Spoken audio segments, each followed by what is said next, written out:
I wanted to talk today about adjusting and understanding the feed dog mechanism on a sideways facing class 15 machine. In this case, this is also a zigzag machine and it does accept cams, but the mechanism for the actual oscillating hook and the feed dogs is exactly the same as for most of them. So Necchi's, my brother, it's all the same mechanism. So I thought I would show you a bit of what is going on in here. Let's see if we can zoom down a bit. Okay, so let's see if the light helps. Okay, good. So, I need to keep the clutch engaged. What you can see is when you turn the sewing machine, when the machine turns, you see that bit going up and down with the two screws. Okay, that's connected to a rod in the very bottom. And I'll show you what it connects to shortly. You can see how it goes up and down. Those two screws come off really easily, and you oil in that little hole right there. And I'm going to move you around here just to see if you can see a little more clearly in there as well, because there's another thing I want you to see as well. Okay, it's just visible. Yes, there we go. So do you see that? This, what looks like a fork sort of shape. Well, that's the other part that goes around, and that moves back and forth. See how it moves back and forth? So this one goes up and down, and that one moves back and forth. So you can see this one, the closest one here, goes up and down, and you oil that, and this one goes back and forth. Wiggle, wiggle, wiggle, and you can see the cam in there. So you've got to make sure you oil those. Okay, so what is that doing underneath the machine? Okay, so we're going to turn you off for a second and move around so you can see how this works now. So the next part I want to show you is what's happening here.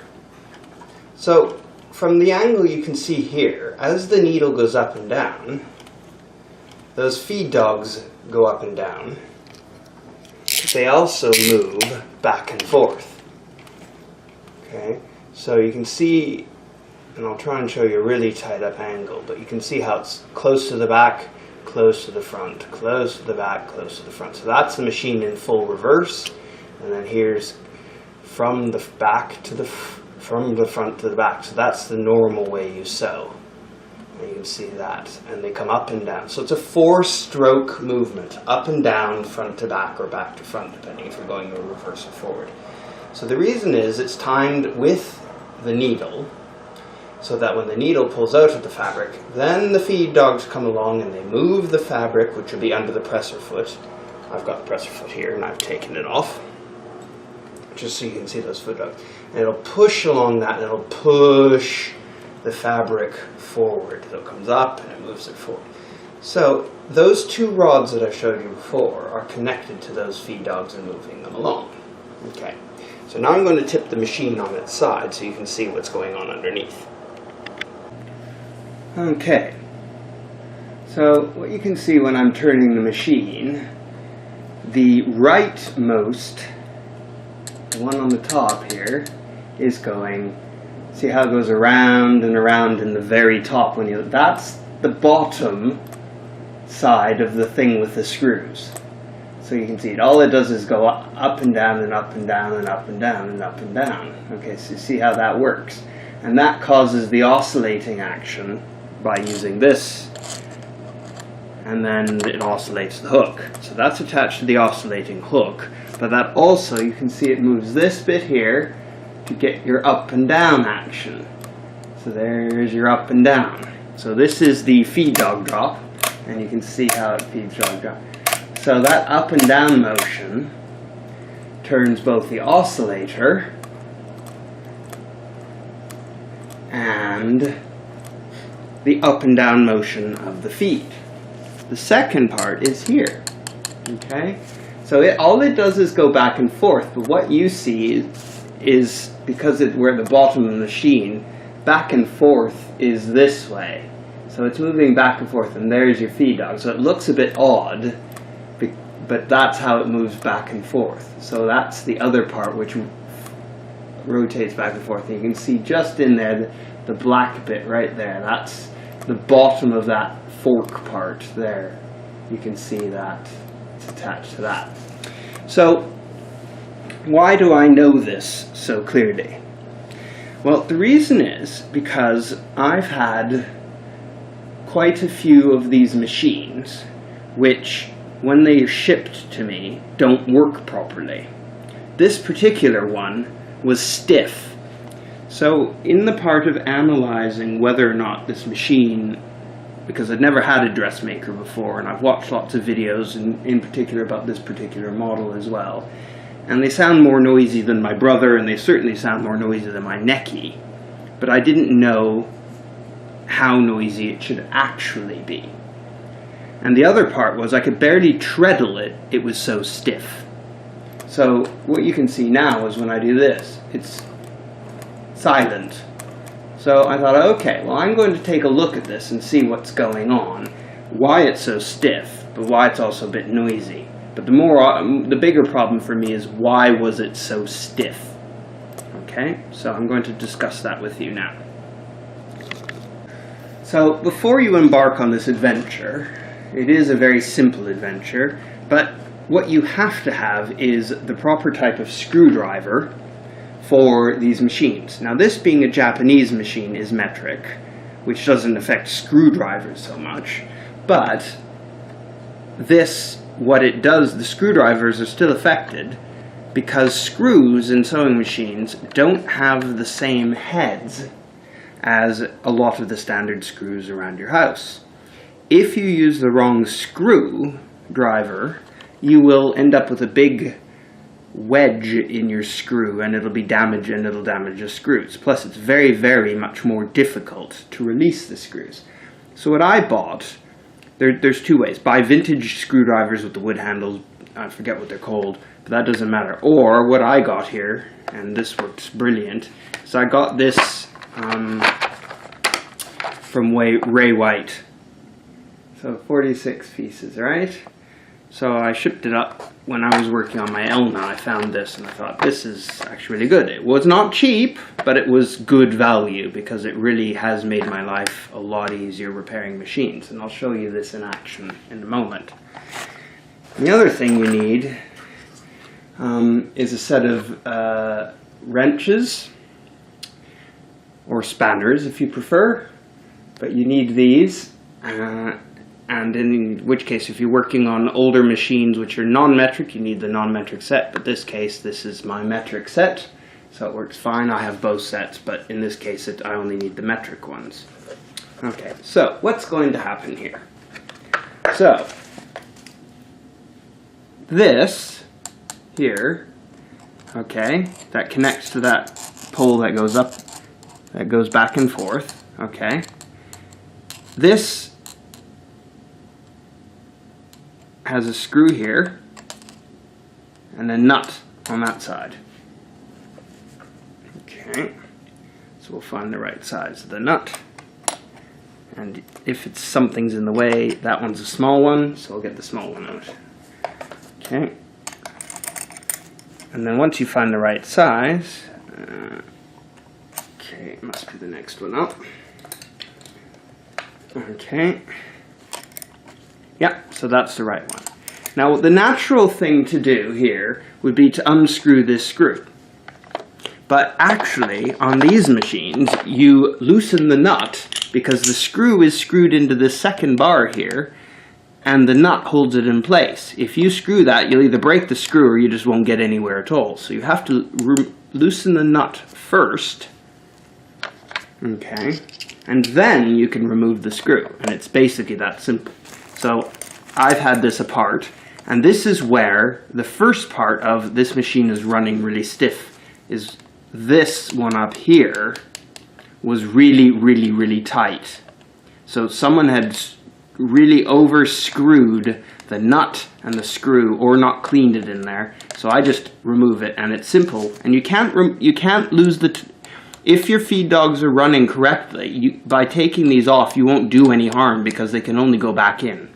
You can't actually throw your timing in the machine off because you're not... There's just a bolt there that goes back together. So the secret is put your screwdriver in there, and then... Oops, that's too big. Put the next one down. You turn it to the way up, and you'll see that just comes loose like that. Okay, once it's loose, then you can unscrew the screw. But you can't do it in the other way. But when I got this machine, the reason it was just not usable was because someone had tightened this screw so tight that this was squashed in together, and then that's why it was tight. So as soon as I loosened that, it started working better again. Okay, so I'm just tightening. It doesn't need to be stupid tight, but just tight enough not to come loose. And what you see is it smooth. I can turn it. So I would expect all my machines to have that level of looseness. You know, it's perfectly silky smooth. I expect my machines to run like that. And the reason is because they're all copied from the 15 series Singer machine, and they all run like that. So unless it's bad manufacturing, they should run that way as well. So this one is exactly the same. You loosen the small nuts while holding in the screw, and then that will allow you to take them off. Then this will just literally drop off the top, and if you take the two screws off this one on the top, these two bars will come out. You won't do any harm to anything. As long as you don't touch the cams the way they're screwed to the drive shaft on top, you won't throw the timing out. They're fine. But it just allows you to get in there and to take these off super easily. That's all it takes, two screws, super easy, and then you unscrew it from the top. If your up and down motion isn't right, or your back to back is not right, so you're getting very, very small stitches, you may find that it's this bar here that's causing you the problem. And you see there's a little screw here? That's all it takes. If you loosen that, then the back and forth action of the machine is immediately released. And you can just literally flip, flip, flip, flip, flip. I'm not going to do it now, because then I'll have to readjust it, and that's a bit of a pain, but it's not difficult. But you just literally loosen that screw with the correct screwdriver, of course. And then this will go back and forth. And what you do is you wait till, see how it goes, turn it to maximum speed, or maximum stitch length, and wait till it's at either the bottom or the top of its cycle, okay? And then adjust this so it's at the equivalent place on top at the very far, so when it's at the highest point here, then it should be at the back of the machine. Or when it's the most low here, it will be at the front of the machine. So you just have to make sure that it's as close to the end as it possibly can, and then just tighten that enough so that it will work without without slipping, and just make sure it doesn't hit the ends. And then test it in reverse as well if you've got reverse on your machine to make sure it doesn't hit in the reverse end.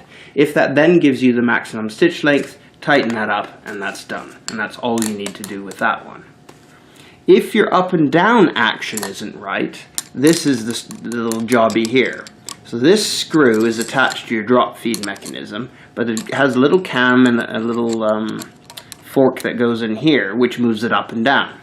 So I'm going to, do you see how that goes up and down and it goes around? And that's what makes it go up and down. So if your up and down action is not far enough, so it doesn't grab your fabric very well, then you might need to adjust this part farther along the axis so that when you release the feed dogs, it drops out and it's in the middle position. This is a 3-step, or it's in the highest position. And what you have to do is look at the top of the machine to get it. And your feed dogs should not be as high as they can possibly be, in that they hit the bottom of the plate, but are just slightly under that point. So they're kind of in the highest position.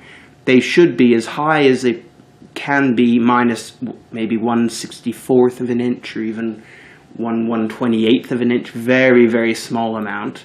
And when they're dropped, they should be in the same position as close to but not touching the fabric. And then what you do is the same principle. You just tighten that screw and it will go in place.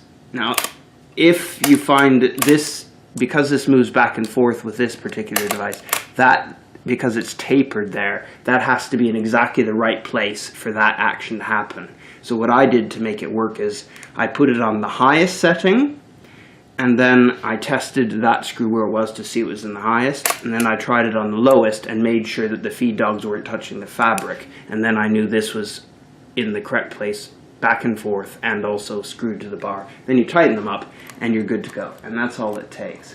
And that's how I got this machine working perfectly after I couldn't even treadle, it was so stiff.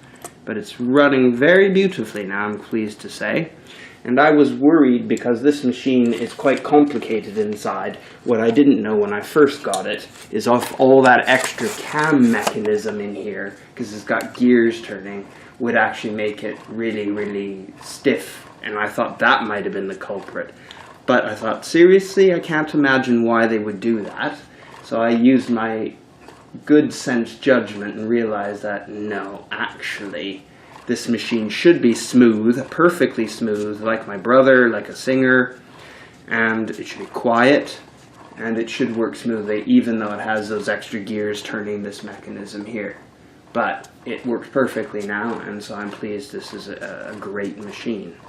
And it does, believe it or not, it's one of the last of the Mohicans. It actually has, the reason I got it was because it has stretch stitch.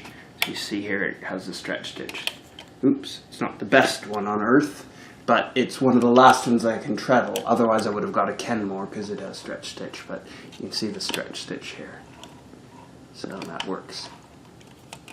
So I hope you found that interesting. Bye for now.